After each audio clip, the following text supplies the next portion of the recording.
muy 1446 bi yonent sallallahu alayhi wa sallam gàddaayee Makka ñëw Madina l'islam am juddu bu bees waaw moo tax l'islam ay atam aju ko ci juddu yonent bi waaye ci liberté l'islam la ko aj te moo ne l'islam day Makka la tàmbalee waaye bi ñuy compter ati l'islam Madina lañ tàmbalee te def na Makka presque 10 ans sax de plus ngay wax 11 ans jàpp 12 ans waaye bi ñuy compter ati l'islam dañu effacer loolu yépp tàmbalee bi l'islam ñëwee Madina lu tax loolu ñàkk liberté l'islam nekk na Makka jullit yi di jébbalu di nekk jullit te duñu woor parce que koor wàccul ci ñoom nekk na Makka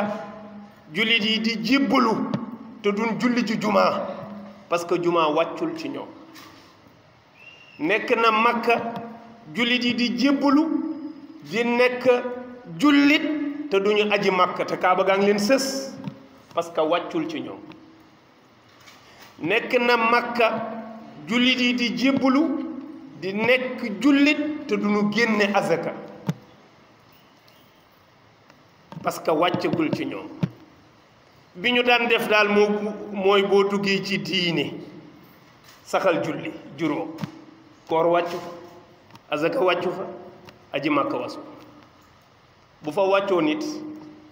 jafe-jafe yam leen di indil jullit yi duñ ko mën a pratiquer gis nga yonent bi mu ne cëpp Madina bés bi mu fa wàcc bés boobu lañ ko faratal julli juma parce que mënu ko woon am fële mayuñ ko woon liberté boobu kaaba gi sax dañ leen ko daan tere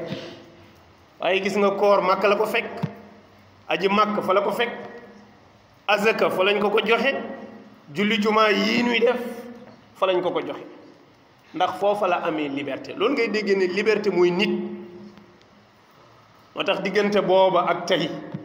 mi ngi toll ci 1446 ans maanaam junni at ak ñeenti téeméer ak ñeent fukki at ak juróom-benn ci atu ren bii loolu def na ab diir de waaw junni at te ba léegi li yonent daan def ci saxaabaam yi mi ngi dox kenn mënu ko arrêté moo lay wan ne sallallahu alayhi wa sallam kenn du moom ndax li mu liggéey ci kaw suuf bu réussirul woon bu génn àddina mu yem fa waaye day dem ba àddina tukki ndax mooy solution wu àddina munta ñàkk l'islam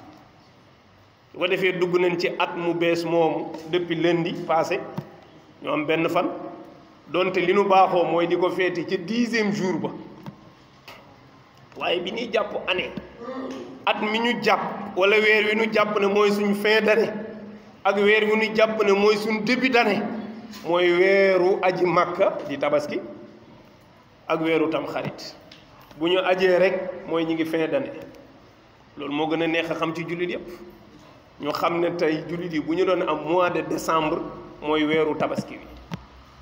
fu ñu ko defee rek mooy at mi jeex na bu tam xarit duggee muy dugg nañu at mu bees loolu repère la laata l'islam di ko am da daan sukkandiku ci atu aada ya arab yi doon def waaye nu sukkandiku léegi ci ati l'islam ci la l'islam am liberté loolu moo gën a jub moo tax ñi ko bëgg a dàq fan ñu bëgg a delloo mooy dellu leen ca compter aada ya loolu rek la mais arab yi amoon nañu aada di compter ay at di sukkandiku ca la gën a siiw ci seeni at l'islam ñëw créer année boppam ne day sukkandiku ci bés bi l'islam amee liberté wala at mi mu ko amee ca Madina kon tam xarit a ngi noonu mooy sunu njëlbeenu at ci l'islam